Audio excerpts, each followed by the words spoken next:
Oke, selamat datang kembali. Nah, kali ini kita mau bahas sesuatu yang rasanya kena banget ya di zaman sekarang. Soal ide untuk sengaja menghilang sejenak gitu. Kita bakal fokus ke bab 5 dari kutipan buku Essentialism. Judulnya Escape: The Perks of Being Unavailable. Menarik. Iya kan? Sumber ini kayak nantang anggapan kalau kita tuh harus selalu produktif, selalu nyambung terus. Misinya mau buktiin kalau justru dengan ambil jeda, sengaja nggak bisa dihubungin gitu, kita malah bisa nemu hal paling penting. Terus kontribusi kita jadi lebih maksimal. Gimana? Kita bedah bareng yuk. Setuju banget. Kita kan seringnya hidup dalam tekanan ya, harus selalu on gitu, selalu responsif. Tapi, sumber ini bilang, ada kekuatan strategis loh kalau kita berani nyiptain ruang buat, lepas sebentar dari semua keriuhan itu. Ini bukan berarti lari dari tanggung jawab ya, tapi justru buat mempertajam fokus kita. Saya nemu contoh Frank O'Brien nih, pendiri Conversations. Menarik banget dia. Dia bikin Do Not Call Monday. Jadi sehari penuh tiap bulan, nggak ada gangguan sama sekali. Cuma buat mikir aja, diskusi. Bayangin, sehari penuh. Kedengerannya agak mewah ya? Iya sih, mungkin kedengarannya gitu. Tapi justru ini nunjukin masalah yang lebih gede. Banyak orang tuh terlalu sibuk ngerjain sesuatu sampai lupa buat mikir. O'Brien ngelihatnya ini cara buat nyaring, mana sih yang beneran penting. Bahkan jadi kayak tes efisiensi timnya gitu. Kalau ada yang, wah sibuk banget sampai nggak bisa ikut, itu sinyal ada yang perlu dibenerin gitu. Ini langsung nantang kultur sibuk terus yang kadang kita anggap produktif. Padahal belum tentu kan? Betul, betul. Ini kontras banget ya sama katakanlah eksekutif yang katanya bisa habis 35 jam seminggu cuma buat rapat. Kapan mikir strateginya coba? Nah, jadi bedanya esensialis itu, mereka sengaja menciptakan ruang. Bukan nunggu ruang itu datang sendiri. Iya, persis. Dan ruang itu nggak harus melulu soal waktu loh.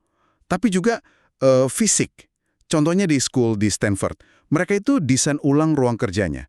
Ada kubus busa biar orang lebih aktif, gerak, interaksi. Tapi di sisi lain, mereka juga nyediain booth noir. Ruang kecil gitu, kedap suara, nggak ada jendela, nggak ada teknologi, sengaja disembunyiin lagi. Hah? Nggak ada jendela? Nggak ada teknologi? Tujuannya cuma satu, mikir, tanpa gangguan sama sekali. Kedengarannya agak ekstrim ya. Tapi kalau tujuannya murni buat fokus, ya masuk akal juga sih. Ekstrim, tapi kayaknya efektif. Ini nunjukin betapa pentingnya konsentrasi yang dalam banget ya. Jadi ingat Isaac Newton ya, dia kan butuh 2 tahun tuh menyendiri buat ngasilin karya besarnya. Dia bilang kuncinya terus-menerus memikirkannya. Susah banget kan melakukan itu kalau notif bunyi terus. Kayaknya ruang fisik sama mental yang bebas gangguan, ini jadi semacam bumbu rahasia buat nemuin hal-hal esensial gitu ya. Penulis buku ini sendiri juga gitu, dia punya mode biarawan. 8 jam sehari di blok khusus buat nulis. Nggak boleh ada gangguan, hasilnya bukunya kelar lebih cepat, dan dia ngerasa lebih pegang kendali sama sisa waktunya. Nah ini jadi pertanyaan nih buat Anda yang dengerin. Kapan terakhir kali Anda sengaja nyisihin waktu cuma buat mikir, tanpa agenda lain, tanpa gangguan HP atau apapun? Rasanya di era sekarang ini kita kehilangan momen bengong yang sebenarnya penting itu. Dulu mungkin waktu bengong itu justru waktu emas buat memproses macam-macam ya. Nah, itu dia intinya. Justru karena dunia makin cepat, makin riuh, kita makin butuh jeda, butuh tenang buat mikir jernih. Jeff Weiner, waktu jadi CEO LinkedIn, dia itu sampai ngejadwalin loh, sampai 2 jam ruang kosong di kalendernya. Tiap hari. Wah, 2 jam sehari? Ya, awalnya dia ngerasa aneh, nggak produktif gitu. Tapi akhirnya dia sadar justru itu jadi salah satu alat dia yang paling berharga buat mikir strategis, buat isi ulang energi. Oke. Kalau 2 jam sehari rasanya susah. Ada contoh lain kan ya? Bill Gates dengan Think Week-nya itu. Seminggu penuh dia menyendiri. Cuma baca sama mikirin gambaran besar. Padahal itu pas Microsoft lagi sibuk-sibuknya. Betul. Tentu nggak semua orang bisa langsung niru seminggu penuh ya, tapi prinsipnya bisa disesuaiin. Sumber ini juga nyaranin kok, kalau seminggu terlalu berat, ya mulai aja dari yang kecil. Misalnya 20 menit tiap pagi. Baca literatur klasik, atau baca sesuatu di luar bidang kerjaan kita. Buat apa?